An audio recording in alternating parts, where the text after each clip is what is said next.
Both pilots are unconscious. 3 minutes until crash. She was just knitting red mittens in seat 14D.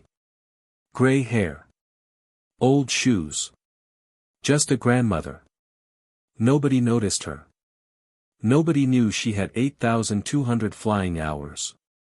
And then the one woman nobody expected quietly stood up.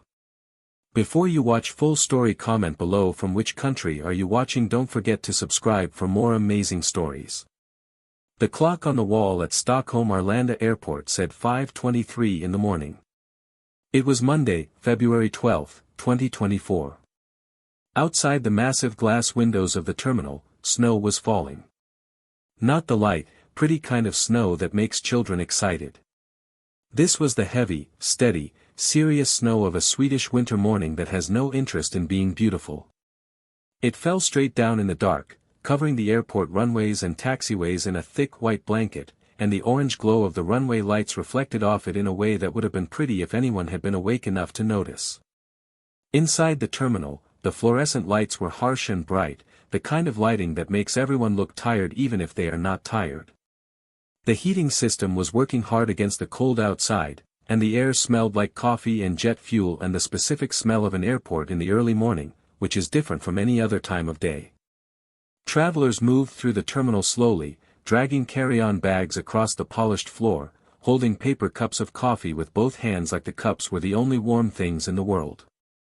Gate agents spoke quietly into their microphones, their Swedish words echoing softly through the half-empty terminal, occasionally switching to English for the international passengers. Gate 38. Scandinavian Airlines Flight 947 to London Heathrow. Boarding begins at 5:28 a.m. The aircraft was an Airbus A320, small and clean and unremarkable, sitting outside the gate in the snow and dark. It had made this same journey between Stockholm and London hundreds of times. The crew knew the route the way you know the road between your house and the grocery store, so well that you barely think about it, your hands and feet doing the work while your mind is somewhere else. The flight would take just under 2 hours. 87 passengers would board this morning, and most of them would spend the flight sleeping or reading or staring at their phones, and they would land at Heathrow and collect their bags and go to wherever they were going and forget about the flight before they were even out of the terminal. That was what was supposed to happen. The passengers began boarding at 5:28 a.m. Business travelers with laptop bags and the slightly hollow eyes of people who take too many early morning flights. A few families with children who were quiet and confused, not yet awake enough to understand why they had to be in an airport in the dark. Students with heavy backpacks and headphones around their necks. An older couple moving slowly, helping each other with their bags. People of all kinds, flowing through the gate and down the jet bridge and into the aircraft, finding their seats, stowing their luggage, doing the small automatic rituals of boarding a plane. And among them, so completely ordinary that she was almost invisible, was the woman in seat 14D. She appeared to be in her late 50s or perhaps her early 60s. Her hair was steel gray, cut short and practical, the kind of haircut that a person chooses because it is easy to manage and stays out of the way, not because of fashion. Her face was lined with age in the way that faces are when they have been through a lot of weather and a lot of years, and she wore no makeup at all. She had on a navy blue fleece jacket over a cream-colored turtleneck sweater, comfortable dark jeans, and walking shoes that were clearly well-worn and had walked many miles before this morning. Her hands were strong-looking and slightly rough, the hands of someone who has worked with them for many decades. She boarded with the slow, careful movements of someone whose knees and hips register the cold. She found her aisle seat, 14D, middle of the economy section, settled into it with a quiet exhale, and immediately reached into the canvas tote bag she had placed under the seat in front of her. She pulled out a knitting project. Half-finished red mittens in cheerful, bright wool. She found her place in the pattern and began working the needles with a smooth, automatic rhythm, the rhythm of someone who has been knitting since they were a child and no longer needs to think about it. She did not look around the cabin. She did not make eye contact with anyone. She did not speak. She simply sat in her aisle seat and knitted, steady and calm and completely unremarkable. You were in seat 18A, across the aisle and 2 rows back. You were carrying a laptop bag and a paper cup of airport coffee, and you were tired in the specific way of someone who set their alarm for 4 in the morning and is already regretting it. You boarded and found your seat and looked around the cabin the way people do when they sit down, checking who is nearby, assessing whether your row will be quiet or noisy, and your eyes passed over the woman in 14D. Gray hair. Knitting. Sensible shoes. Someone's grandmother, flying to London to visit family probably. You looked away. You put your laptop bag in the overhead bin. You sat down and opened your coffee. You thought about what you needed to do when you landed. You never thought about her again. You had absolutely no idea who she was. You had no idea that the unremarkable elderly woman with the knitting was Colonel Astrid Svensson, retired, Swedish Air Force. You had no idea she had logged 8,200 flight hours over a career spanning 37 years. You had no idea she had flown Saab JAS-39 Gripen fighter jets, some of the most advanced and demanding aircraft in the world, in combat missions over Libya and Afghanistan as part of NATO peacekeeping operations. You had no idea she had trained 3 complete generations of Swedish fighter pilots, that hundreds of active-duty military aviators flying today learned the fundamentals of their craft from this woman, that she had shaped military aviation doctrine in ways that were still being taught in flight schools across Scandinavia. You had no idea her call sign was Mormor. In Swedish, Mormor means grandmother. She had not been given this name because of her age, she had earned it decades before she looked old enough for the title. She earned it because of the way she handled the young pilots who came through her training programs. She took them in, assessed their weaknesses with a clear and unsentimental eye, and corrected their mistakes with a directness that left no room for argument and no space for ego. Like a strict grandmother correcting table manners at Sunday dinner. Like someone who cares too much about you to let you be anything less than excellent.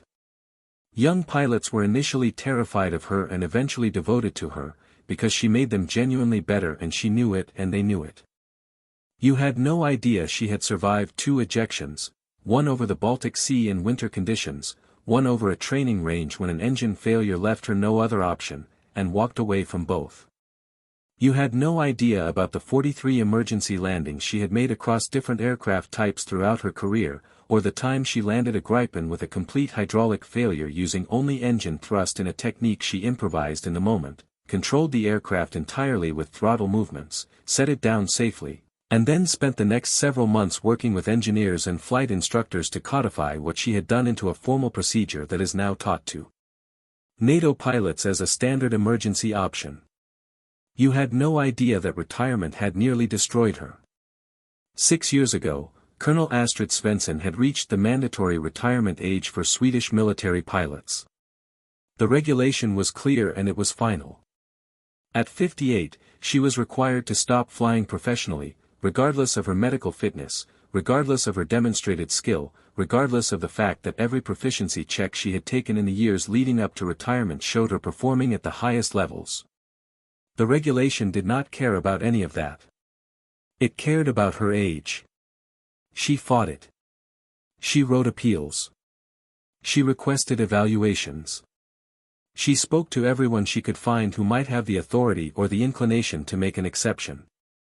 She argued, clearly and with evidence, that the mandatory retirement age was an arbitrary policy that had no proper basis in demonstrated capability, that it discarded the most experienced aviators at exactly the moment when their institutional knowledge was most valuable, that the correct way to assess whether a pilot should keep flying was to test them, not to count their birthdays.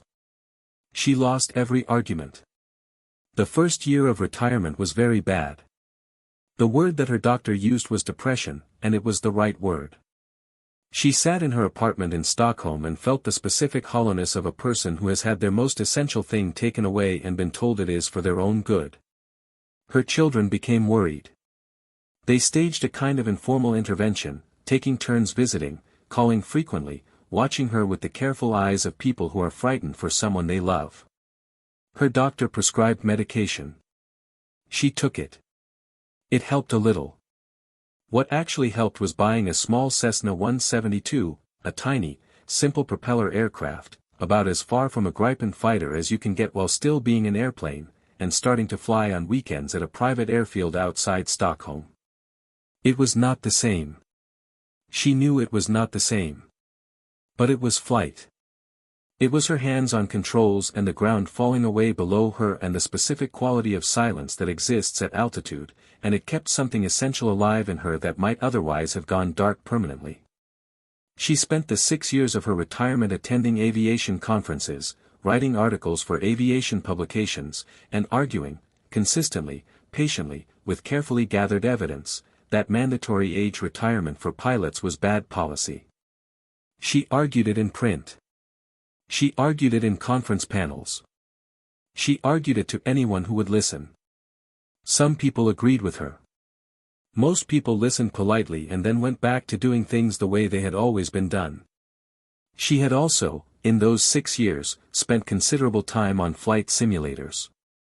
Not just the Cessna. She had found that several civil aviation training centers offered commercial simulator time, and she had booked sessions in various aircraft types because she was a pilot and pilots study aircraft. It is simply what they do. The way a carpenter who retires might still wander through hardware stores running their hands over wood and tools, the way a chef who stops working professionally still reads cookbooks and experiments in their home kitchen. Astrid Svensson was retired from flying professionally, but she was not retired from being a pilot, because being a pilot is not a job you do. It is something you are. Among the simulators she had studied, in the years since her forced retirement, was the Airbus A320. Today she was flying to London to give a speech at a symposium on aging pilot retention. She had been invited specifically because of her years of advocacy on the subject. She had prepared her speech carefully over several months. It was in her canvas tote bag, printed on several sheets of paper, tucked alongside the knitting and a worn Swedish paperback mystery novel. She would never give that speech. Not today. The universe had arranged other plans for Colonel Astrid Svensson on the morning of February 12, 2024. The aircraft door closed at 5:48 a.m. The engine started.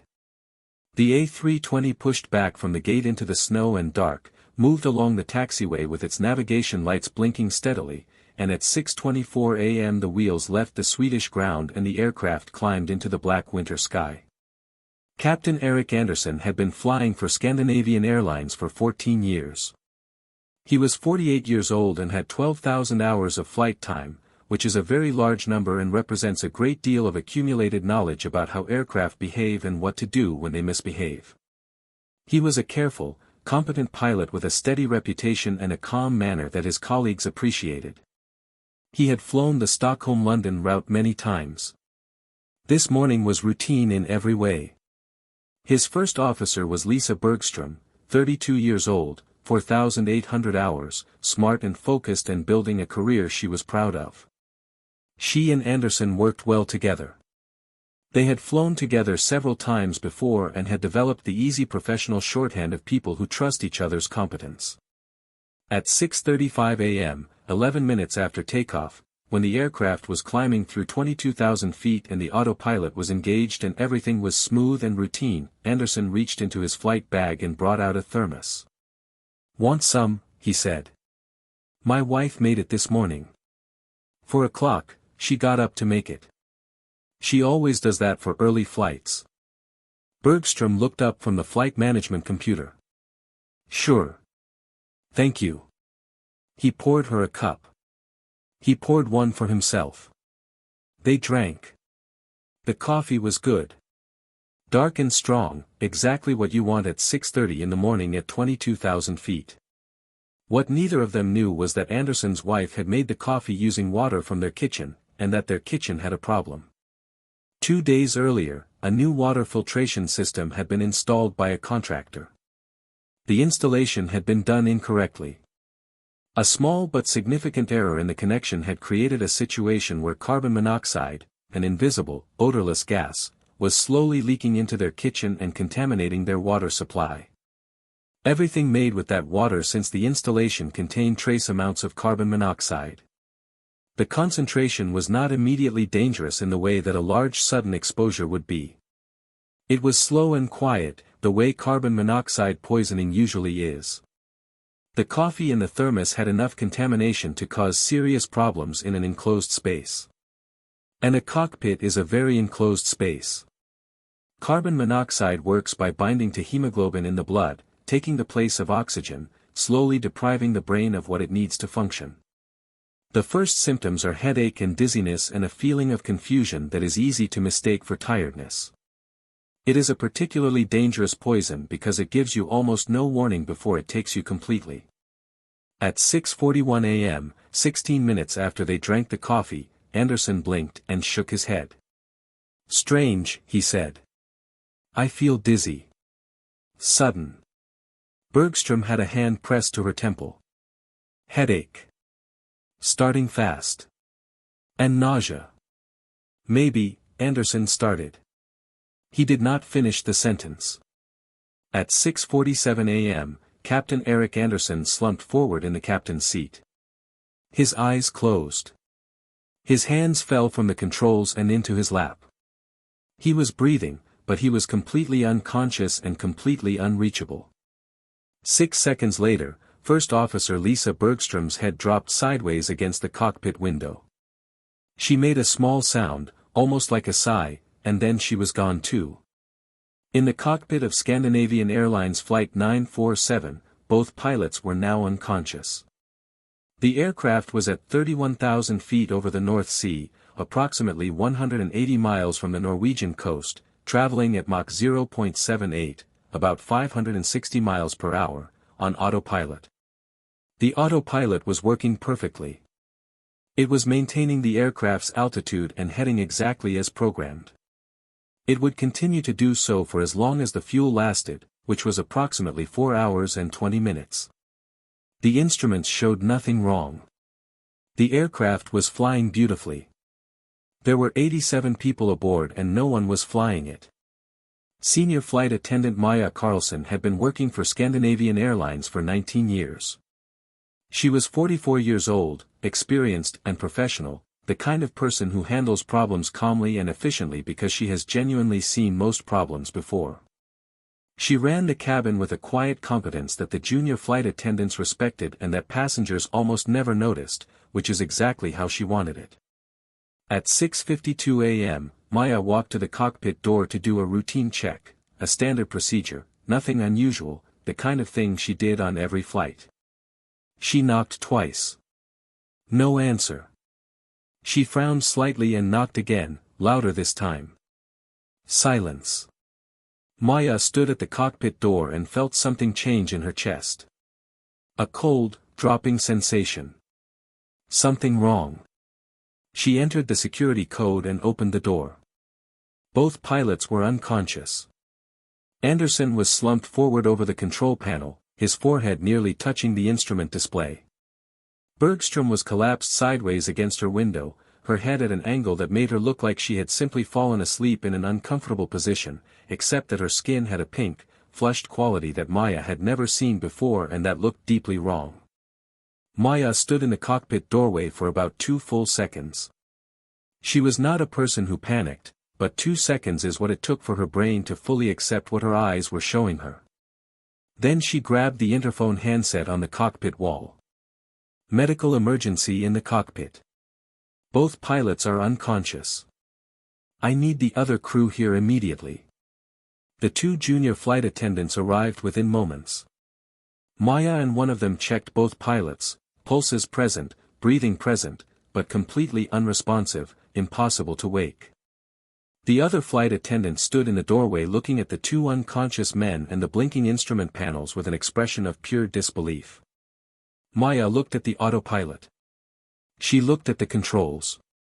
She looked at the instruments that showed 31,000 feet and 500 and something miles per hour and the North Sea below. She looked at the emergency procedures manual she carried in her uniform pocket, which covered fires, medical emergencies, hijackings, evacuations, and approximately 40 other scenarios that a flight attendant might face. It did not cover this. There was no page in the manual that said what to do when both pilots are unconscious and no one aboard knows how to fly. There was nothing in her 19 years of experience that covered this either. But there was one thing she could do. One thing left. She walked to the front of the cabin. She picked up the public address handset. She pressed the button. Every speaker in the aircraft crackled to life. Her voice shook, but only a little. What she said was this. Ladies and gentlemen, this is Senior Flight Attendant Maya Carlson speaking. We have a serious medical emergency. Both of our pilots are currently unconscious and cannot fly the aircraft. The aircraft is on autopilot and is stable at this moment. If there is anyone aboard this aircraft who has flying experience of any kind, military, commercial, private aviation, flight simulators, anything at all, please identify yourself to a crew member immediately. We need someone who can take control of this aircraft and land it safely. I am asking you now. Please. If you have any flying experience, please come forward. She set the handset down. The silence lasted about 3 seconds. Then the cabin came completely apart. A woman in row 7 began screaming. Not words, just a raw sound of terror. A man in the middle section stood up and immediately sat back down and stood up again, not knowing what to do with his body. Children who had been sleeping woke up confused and frightened by the sounds of the adults around them. People grabbed their phones and started calling, saying the words that nobody ever wants to say out loud. Saying I love you. Saying tell the children. Saying I'm sorry. Saying goodbye. A man in a business suit in row 4 put his face in his hands and did not move. People were crying. People were praying, out loud, in Swedish and English and other languages, prayers that mixed together in the air of the cabin into a sound that was the sound of 87 people who believed they were going to die. You were in 18A. The cold that hit you was not temperature. It was the cold of absolute fear, the physical sensation of understanding that you are in danger and cannot do anything about it. You gripped the armrests of your seat. You thought about your family. You thought about all the things you had been planning to do. You looked out the window at the gray sky and the distant gray sea far below and understood that there was nothing between you and it except 31,000 feet of empty air and an aircraft with no one flying it. And then you saw her. Seat 14D. The old woman. The grandmother with the gray hair and the knitting. She was setting down her knitting.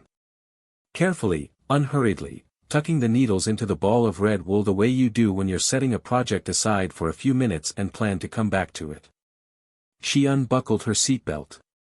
She stood up from her seat, slowly, with a visible wince as her knees reminded her of their preferences. She straightened her navy fleece jacket. And she began walking forward toward the front of the cabin. She did not hurry.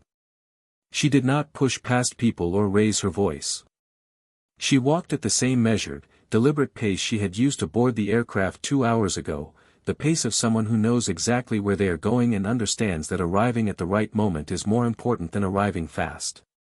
Maya saw her coming and thought, confused elderly passenger, doesn't understand what's happening, needs to be gently redirected to her seat. She moved to intercept her. Ma'am, I need you to please return to your seat and Jag AR pilot. The woman said it quietly and without any particular drama. I am a pilot. Maya blinked. I'm sorry. The woman stopped. She looked at Maya with clear, direct eyes that had a quality in them that Maya could not immediately name but would later describe as the eyes of someone who has been in difficult situations many times before and has never found them to be the end of the story. I am a pilot, she said in English now, with a thick Swedish accent. My name is Astrid Svensson. I am a retired colonel of the Swedish Air Force. I have 8,200 hours of flight experience. I flew Saab Gripen fighter jets for 37 years. I can land this aircraft. Maya stared at her. You're a military pilot. I was. I was forced to retire 6 years ago at age 58 because of mandatory retirement regulations. But a pilot does not stop being a pilot because a regulation tells them to. I still fly my own aircraft every weekend. I have studied the Airbus A320 on commercial flight simulators because I am a pilot and pilots study aircraft. I know this aircraft's systems. I know its emergency procedures. I can fly it. She paused. Let me into the cockpit. Maya looked at her. The gray hair. The walking shoes. The age spots on her hands. The fleece jacket. 60-something years old at minimum, probably more. She looked like the kind of woman who had grandchildren and made excellent baked goods and went to bed at 9 in the evening. How old are you? Maya said. 64, Astrid said. The word landed in the air between them without apology. Old enough that someone decided I was too old to fly professionally. Also old enough to have made 43 emergency landings in various aircraft types. Old enough to have survived 2 ejections over open water and walked away from both. Old enough to have invented a landing technique that is now taught to NATO pilots when they study hydraulic failure emergencies. She looked at Maya steadily. I am standing in front of you because 2 pilots need medical attention immediately and someone needs to fly this aircraft. You have a choice. You can spend the next 4 hours waiting for the fuel to run out while people die of carbon monoxide poisoning in the cockpit, or you can trust the 64-year-old woman with 8,000 hours and let her do what she was trained to do. Which do you choose? The cabin behind them was loud with crying and fear. The aircraft hummed along at 31,000 feet, the autopilot maintaining its heading, completely indifferent to the human emergency aboard. Maya stepped aside. She opened the cockpit door. It's yours, she said. Astrid Svensson stepped into the cockpit and something happened to her that she could not have described adequately to anyone who was not also a pilot. The instrument panels. The seats. The yoke in front of the captain's position. The throttle quadrant. The overhead panel with its rows of switches and indicators. The view through the windshield of the gray winter sky and the distant ocean below.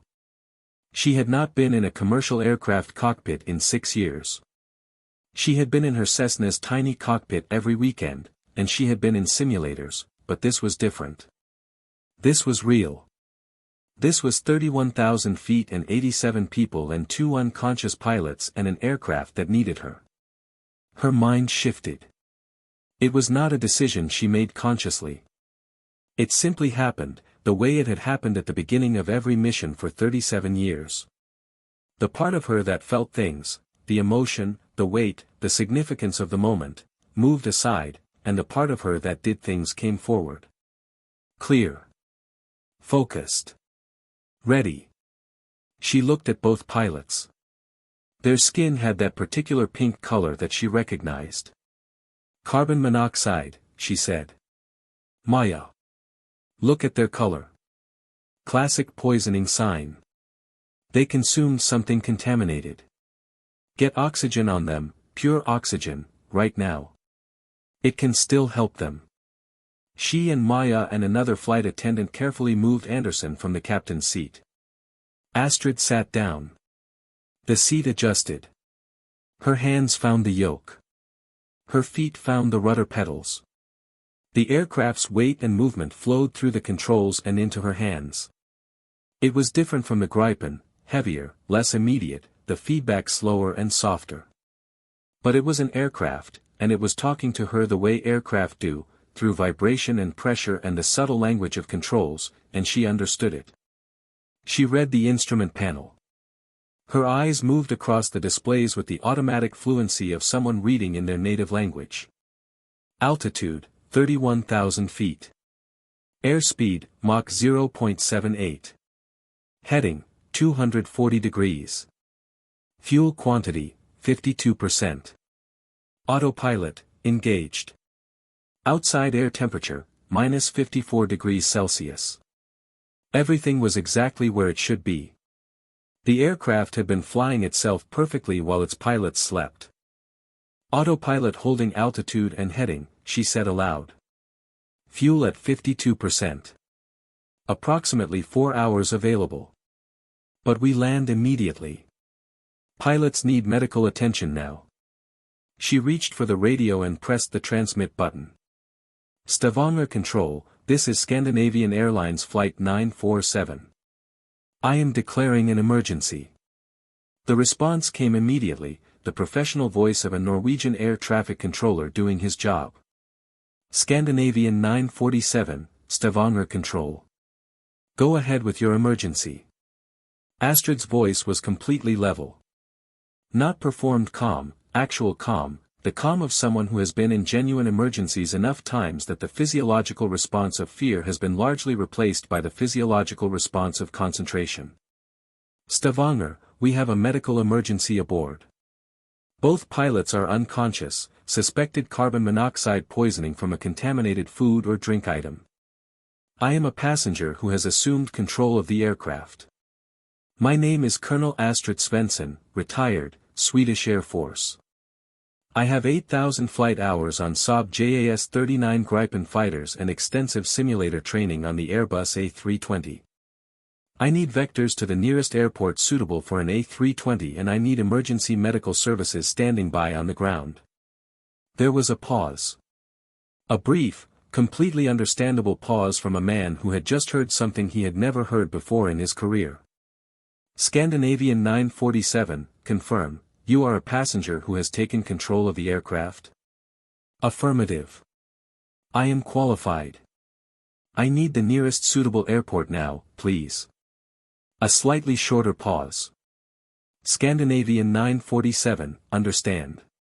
Nearest suitable airport is Bergen-Flesland, Norway. Distance 87 nautical miles, bearing northeast. Turn right to heading 045. You are cleared direct Bergen. Emergency services are being activated. Bergen approach will take you over shortly. Right to heading 045. Thank you, Stavanger. Colonel Svensson. A very brief pause. Good luck to you. Astrid picked up the intercom handset for the cabin public address system. She pressed the button. Passengers, this is Colonel Astrid Svensson. I am a retired Swedish Air Force pilot. I have taken control of this aircraft. We are flying to Bergen Airport in Norway where we will land in approximately 15 to 20 minutes. Emergency services are standing by on the ground. The aircraft is stable and I have full control. Please remain seated with your seatbelts fastened and remain as calm as you can. I have been flying aircraft for 37 years. You are going to be safe. That is not a reassurance. That is a fact. She set the handset down and reached for the autopilot disconnect button. This was the moment. The moment she had been prevented from having for 6 years. The moment that mandatory retirement had tried to take from her permanently. Her hands were steady. Her breathing was steady. Her mind was clear and focused and completely present. She pressed the disconnect. The yoke came alive in her hands.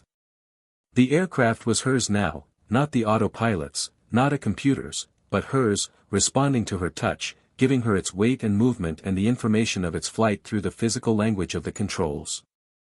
She banked right, gently and precisely, feeling the A320 respond, heavier and slower than the Gripen but obedient, well-mannered, a good aircraft. Turning right to heading 045, she said, partly for the controller and partly from 37 years of habit of narrating her actions in the cockpit. The aircraft turned northeast toward Bergen. Toward Norway. Toward the ground where 87 people would land safely. Maya was standing behind her right shoulder, holding on to the back of the captain's seat, watching. She said nothing for a long moment. You make it look easy, she finally said. It is not easy, Astrid said, her eyes moving across the instruments in their constant scan. It is practiced. There is a difference. I have done this for 37 years. My hands know what to do before my brain finishes telling them. This is what experience is. This is what they threw away when they forced me to retire. Bergen Approach Control took over the radio communication and gave Astrid her instructions. Runway 17. ILS approach, the instrument landing system that would guide the aircraft electronically down the correct approach path to the runway threshold. Wind from the south at 12 knots. Emergency services standing by. The runway would be cleared of all other traffic. Astrid began the descent. She reduced engine power smoothly, establishing a descent rate of 1,000 feet per minute, the aircraft beginning to move down through the cold winter air toward the Norwegian coast below. She kept one part of her mind on the instruments and another part on the feel of the aircraft through the controls, reading both simultaneously the way you read with both eyes, separately but together, the information combining into a single picture. Passing 25,000 feet, she said. Descent established. Bergen has us on radar. In the cabin, the passengers felt the descent begin. Some of them, the ones who were experienced travelers, recognized the sensation of losing altitude and felt a flicker of something like hope. Others were still in shock, sitting with phones in their hands, some still crying quietly, some simply staring at the seat in front of them. A few were praying silently. One man in a business suit, Lars Eriksson, 52, Swedish, who had been calling his wife to say goodbye, had put his phone away. He had heard the voice on the PA system. That voice. The calm Swedish accent of someone who was not frightened. He had made himself listen to it, really listen, and what he heard in it had slowly replaced his certainty of death with something tentative and fragile, the possibility of survival. You were in 18A. You had stopped gripping the armrests quite so hard. You were watching the woman in the front of the cabin, through the open cockpit door, you could see the back of the gray head, the navy jacket, the hands on the controls. The grandmother with the red mittens. You were trying to understand how this was real. How the invisible old woman from 14D was the person between you and the North Sea. At 18,000 feet, Astrid reached for the landing gear lever. Gear down. The sound of the gear extending filled the cockpit, mechanical, grinding, substantial, followed by the feel of increased drag as 3 large wheels dropped into the airstream below the aircraft. 3 green indicator lights came on. Gear down and locked. 3 greens. She glanced at Maya. Good. How are the pilots? Both on oxygen. Still unconscious but both breathing regularly. Pulse is steady. Carbon monoxide responds to oxygen. They have a real chance. She turned back to the instruments. Flaps 1. The approach checklist that she had memorized from simulator sessions and from reading the A320 flight crew operating manual, which she had downloaded and studied because she was a pilot and pilots study aircraft, unfolded in her memory in the proper order. She worked through it methodically. Flaps in stages. Speed reducing at each stage according to the correct targets. Altitude decreasing along the glide slope. The radio altimeter starting to count down as they got lower. At 10,000 feet, still over the North Sea but with the Norwegian coast now visible ahead through breaks in the cloud, she made a single short call to the passengers. This is Colonel Svensson. We are 10 minutes from landing. The aircraft is stable and fully under control. Bergen Airport is ahead of us. Emergency services are on the ground.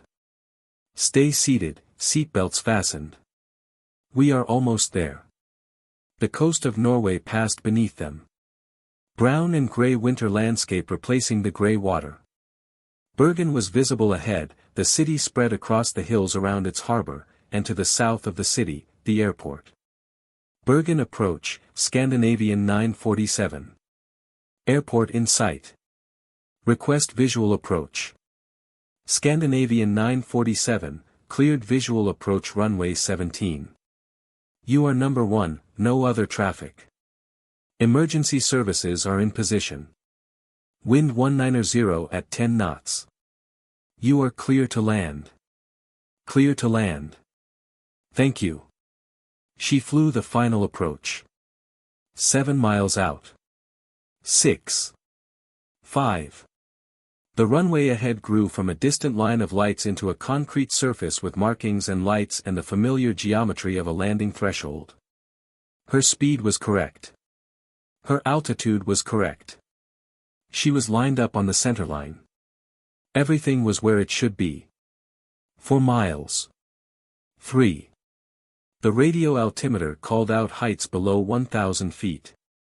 500. 300. 200.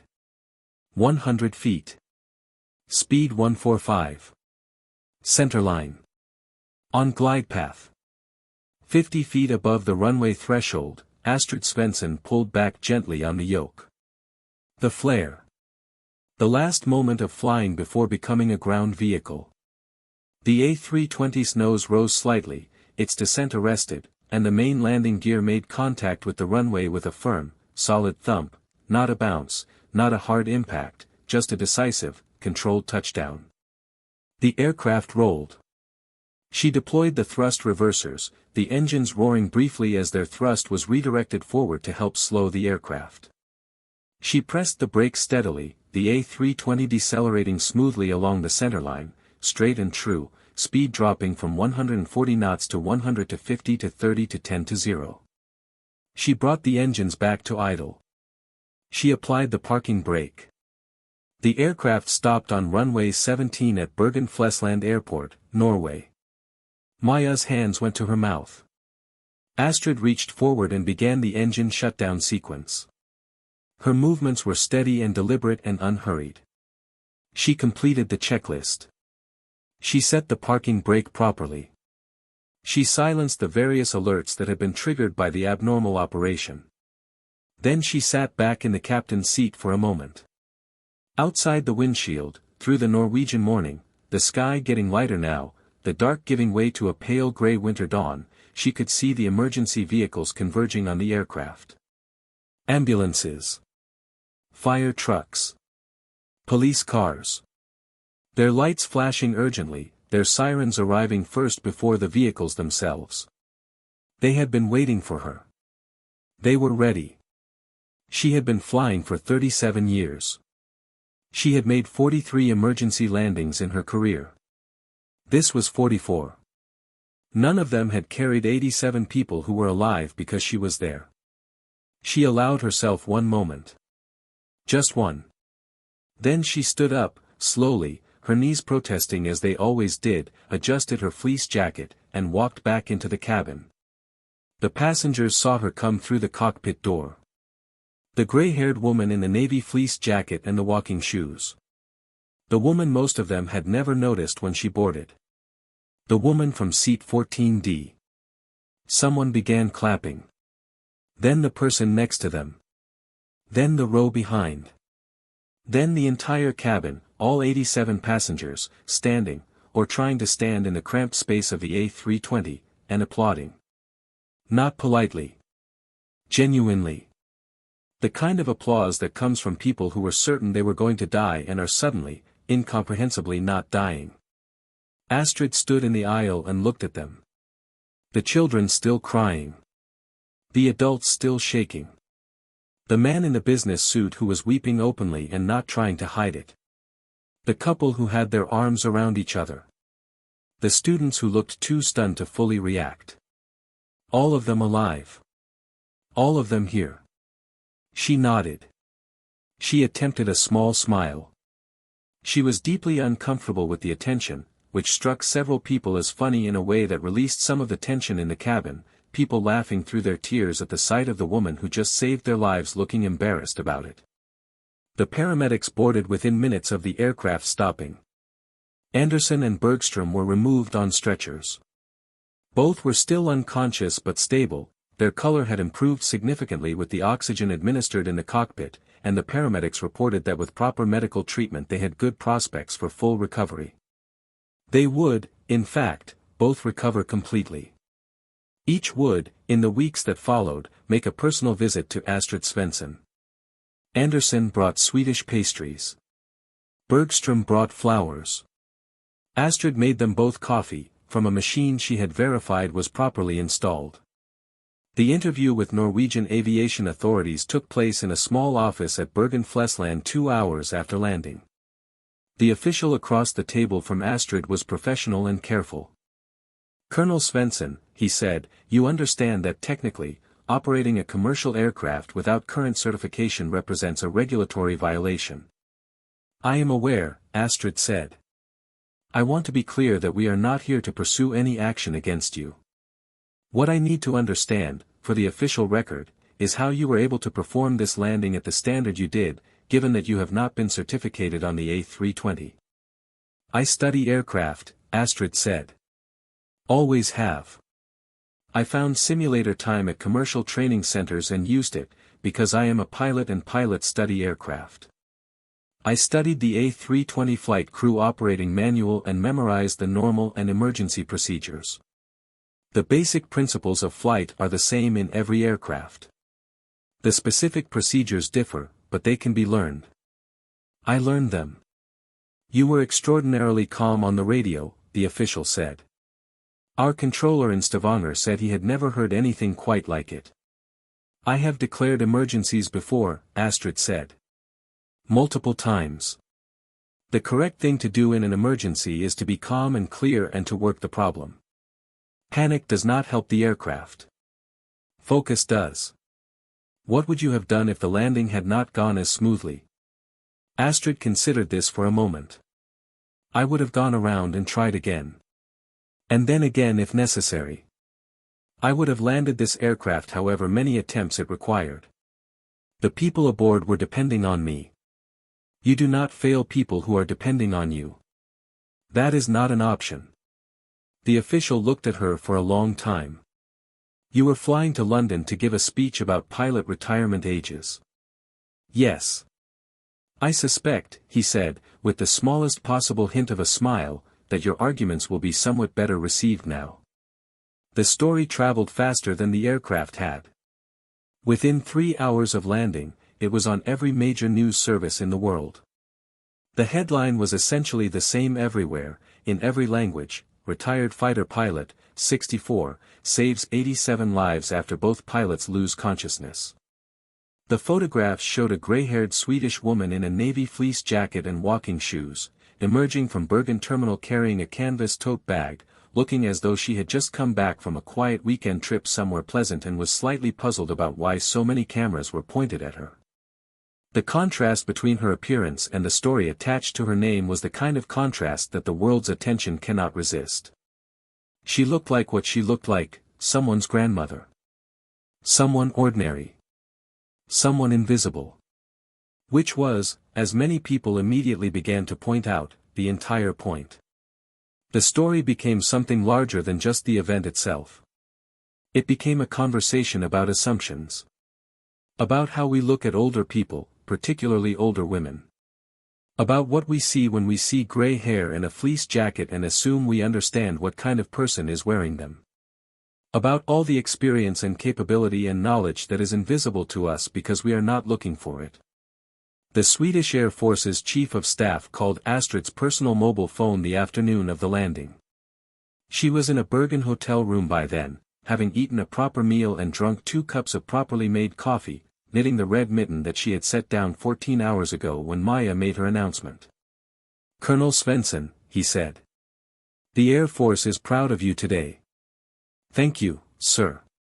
You have also given us a great deal to think about. About our retirement policies. About the value of experienced pilots. Have I, Astrid said. It was not quite a question. I would like to discuss your return to active service. Not flying fighters, I understand the physical requirements. But as chief instructor. As institutional memory. As someone who can teach what cannot be taught by anyone else because it can only be learned by flying as many hours as you have flown. Astrid set her knitting down. She was quiet for a moment. 6 years ago, she said, I was told I was too old. That my age meant my value was finished. I argued. I showed evidence. I requested evaluation.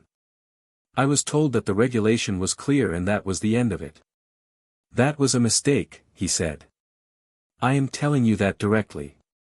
I appreciate that. And I have a condition before I accept. Name it. Change the retirement policy. Not just for me. For all pilots. Replace mandatory age retirement with mandatory medical certification and mandatory proficiency evaluation. If a pilot is medically fit and can pass the proficiency standards, they fly. If they cannot, they do not. But the decision is based on demonstrated capability, not on the number of years since they were born. That is my condition. A silence on the line. Long enough that Astrid picked up her knitting again. I will take that to the Minister of Defense personally, the Chief of Staff said. Good, Astrid said. Then I accept. 2 weeks later, London. The symposium on aging pilot retention that she had been traveling to when everything began. The organizers had restructured the entire 2-day agenda to make Colonel Astrid Svensson the opening keynote speaker. When she walked to the podium in the large hotel conference room near Heathrow, 240 aviation professionals, pilots, regulators, airline executives, researchers, safety investigators, medical certification specialists, were already applauding. She set her papers on the podium. She had prepared this speech over months. She had updated it in a Bergen hotel room, by hand, on hotel notepaper, adding a new opening section that had not existed before February 12. 2 weeks ago, she began, I was a passenger on a flight from Stockholm to London. Both pilots became unconscious due to carbon monoxide poisoning. I took control of the aircraft. I landed it at Bergen Airport in Norway. 87 people are alive today. I am 64 years old. Under current regulations, I am too old to hold commercial pilot certification. Too old to be trusted with the responsibility of passenger lives. Too old to be considered a valuable professional aviator. I want to spend some time today talking about what that means. What it means that the person who landed that aircraft, the person who turned out to be the only one in a position to save 87 lives, was someone who had been officially declared too old to fly. Let me be honest about something first. Age does change things. A 64-year-old pilot does not have the same physical reactions as a 25-year-old. Visual acuity can decline. Recovery time from long duty periods is longer. There are genuine physical changes that happen with age, and any honest discussion has to acknowledge them. I am not standing here to pretend that aging has no effect on the human body. It does. But age also does something else. Age adds. It accumulates. Every hour in a cockpit adds something that cannot be added any other way. Every emergency handled adds a layer of understanding that no textbook can provide. Every unexpected situation, every system failure, every weather encounter, every moment when something went wrong and you had to figure out how to make it right, adds to a body of knowledge that lives not just in your mind but in your hands. In your instincts. In the automatic responses that engage before conscious thought does. When I sat down in that cockpit 2 weeks ago, I had not flown a commercial aircraft before. But I had 8,000 hours. 43 emergency landings. 37 years of solving problems in aircraft at the moment those problems occurred. And when I touched the controls, my hands already knew. They knew from decades of practice and repetition and accumulated experience that is stored somewhere deeper than memory. That is what we are throwing away. That is what mandatory age retirement discards.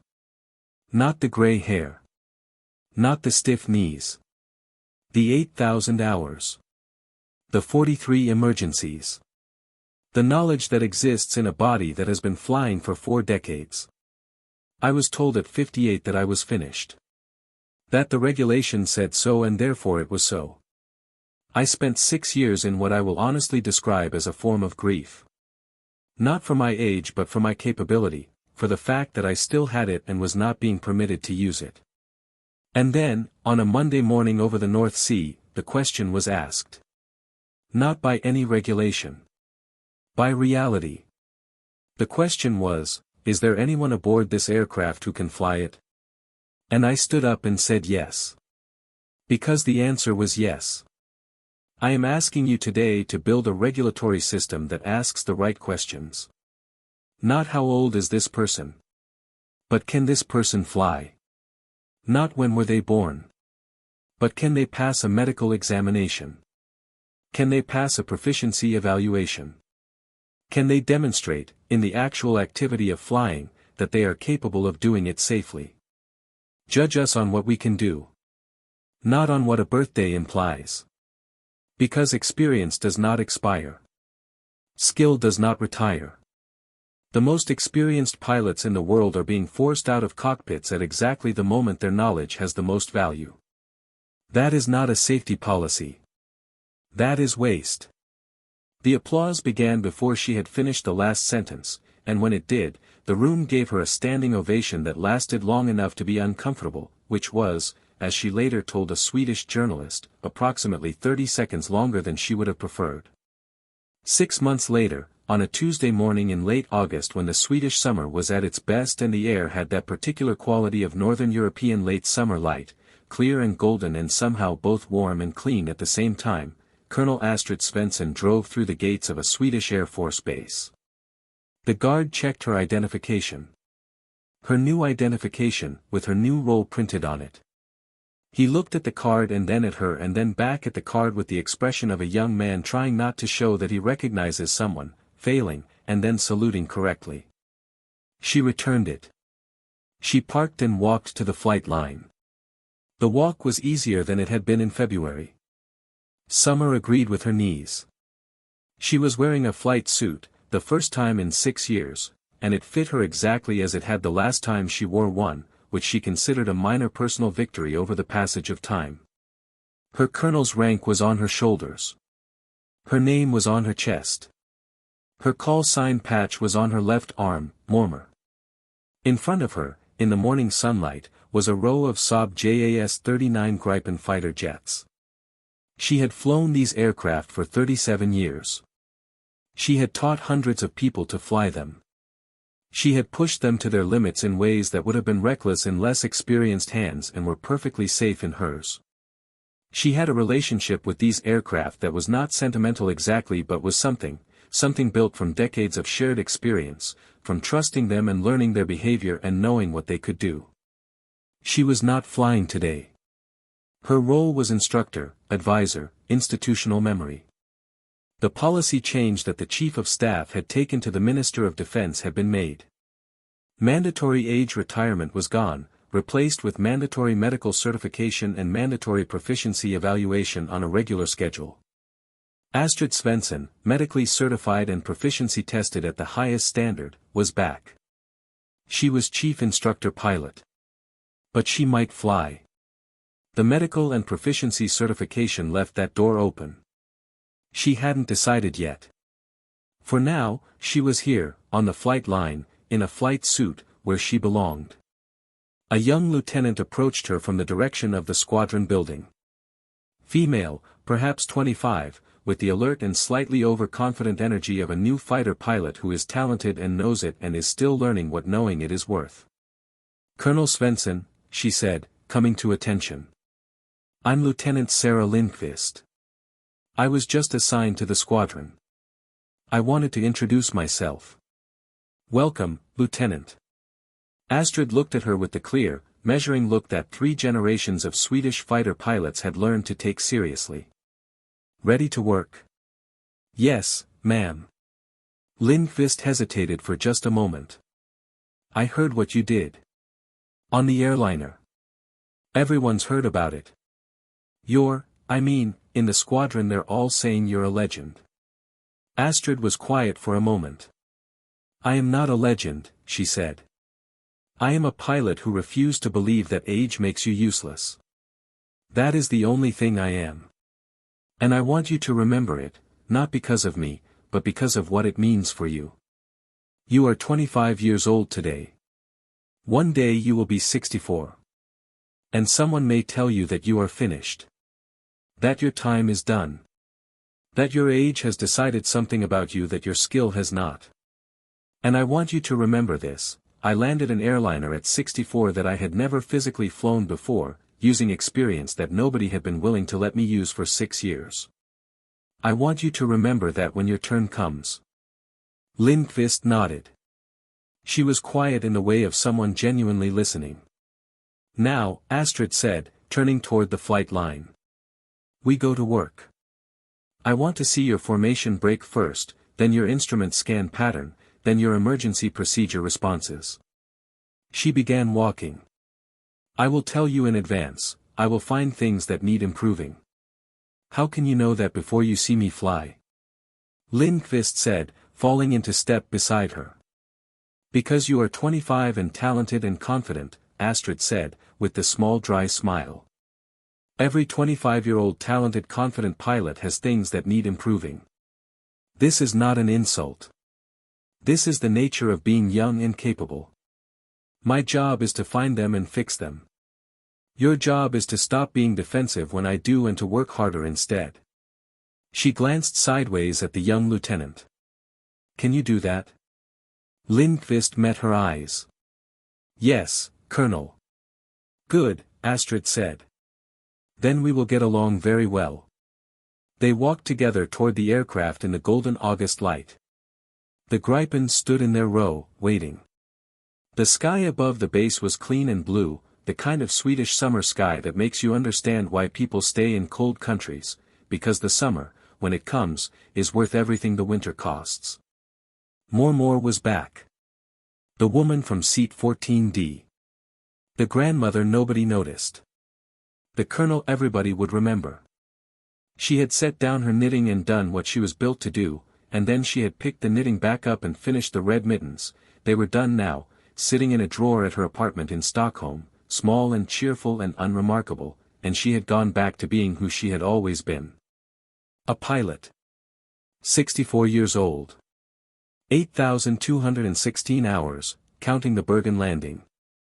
The woman who proved that experience does not expire. That skill does not retire. That when the moment comes and someone needs to know how to fly, the number of years you have been flying matters enormously, and the number of years you have been alive matters not at all. She had been told she was too old. She had proved otherwise at 31,000 feet. Call sign, Mormor. The grandmother who was always a fighter pilot.